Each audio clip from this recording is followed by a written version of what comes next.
sunlight fractured into 1,000 dancing diamonds on the surface of the pool, a living jewel at the heart of the house. From the moment the Ibsen House was conceived, the pool was its soul, a shimmering blue canvas around which all life would gather and unfold. It was the central point of the residence, a body of water that blurred the line between inside and out, reflecting the sky and the surrounding architecture in its serene depths. It was a space designed for connection, where every splash and ripple could be felt, seen, and heard from almost every room, drawing the entire home into its tranquil orbit.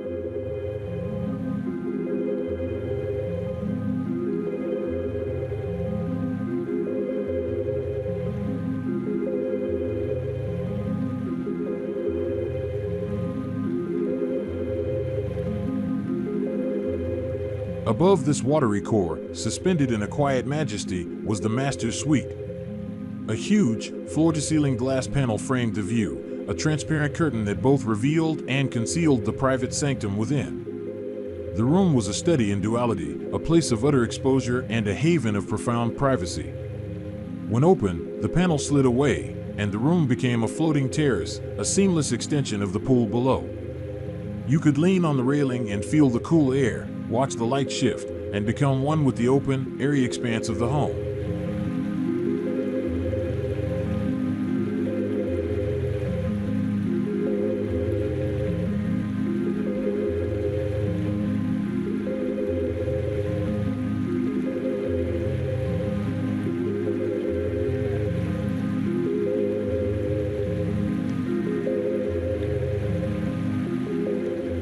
For moments of quiet contemplation, a large, horizontally sliding wooden slatted panel could be drawn across the opening. With a gentle glide, the view was softened and the room became a cocoon, protected from the world outside.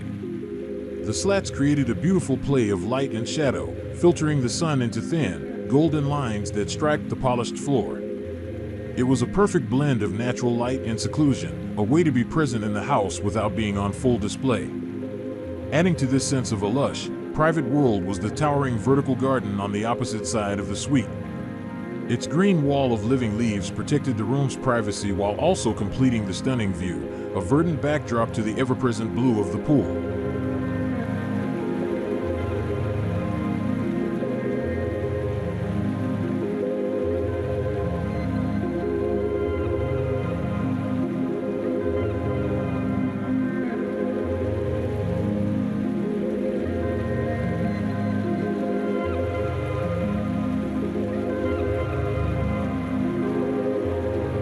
On the ground floor, life revolved around the water. A sundeck with 4 sun loungers invited lazy afternoons, surrounded by a lush tropical garden that whispered in the breeze. Adjacent to this peaceful scene was the social volume of the house, the living and dining areas. The entire space was designed to be opened up to the pool, where huge sliding panels glided effortlessly along longitudinal rails, disappearing to connect the rooms to the outdoors. This fluid design allowed the Sao Paulo air to flow freely, filling the space with abundant natural light and a gentle, cross breeze.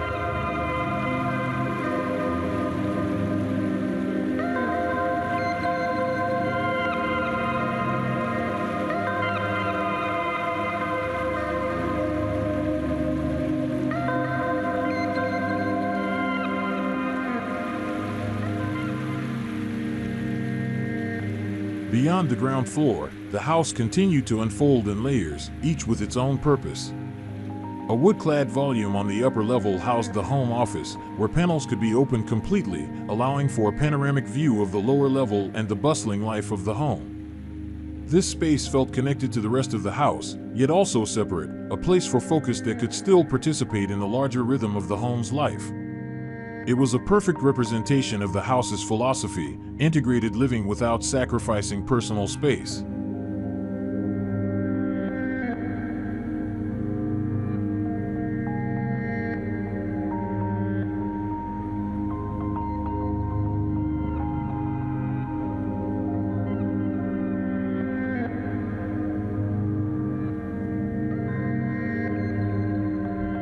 Topping the social block was a rooftop garden, a hidden oasis in the sky. This was the ultimate leisure space, a place to escape while still feeling connected to the home and the city below.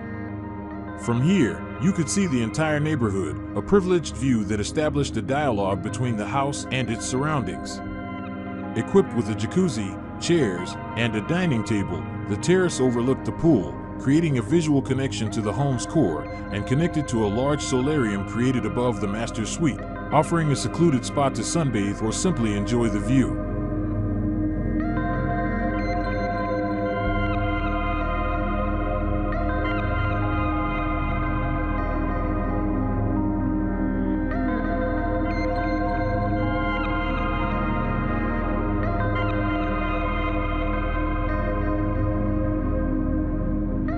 Above the master suite and the social block, the house's private spaces were nestled.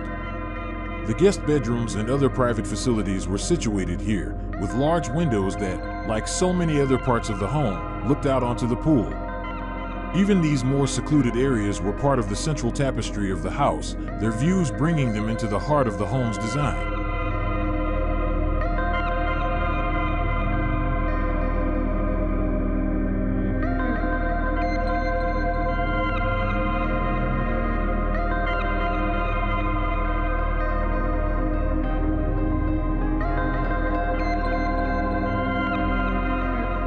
The basement, however, was a world unto itself. The most private space in the entire residence, it was known simply as the Red Room. Here, all the light and airy openness of the rest of the house was shed in favor of a new, distinct identity. With special acoustic treatment and red neon lights, it was a space designed for a different kind of gathering, one of vibrant energy and unforgettable moments.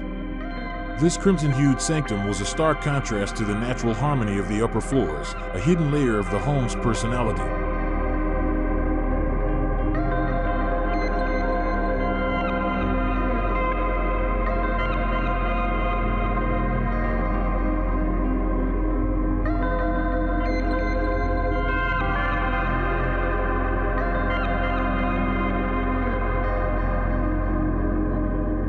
Rounding out the home's features were practical spaces that blended seamlessly into the design. A fitness room on the ground floor offered a place for exercise and well-being, while a large garage provided ample space for vehicles.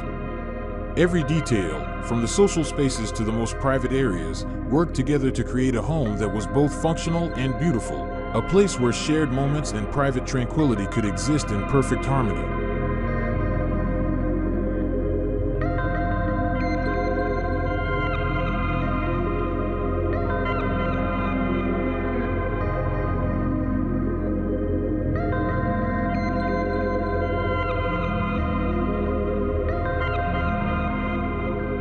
As the sun dips below the horizon, painting the Indonesian sky in hues of orange and purple, we wrap up our journey through this architectural marvel.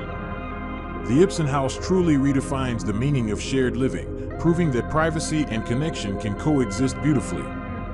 It's a testament to innovative design, where every corner tells a story of harmony, light, and a deep respect for both nature and human experience.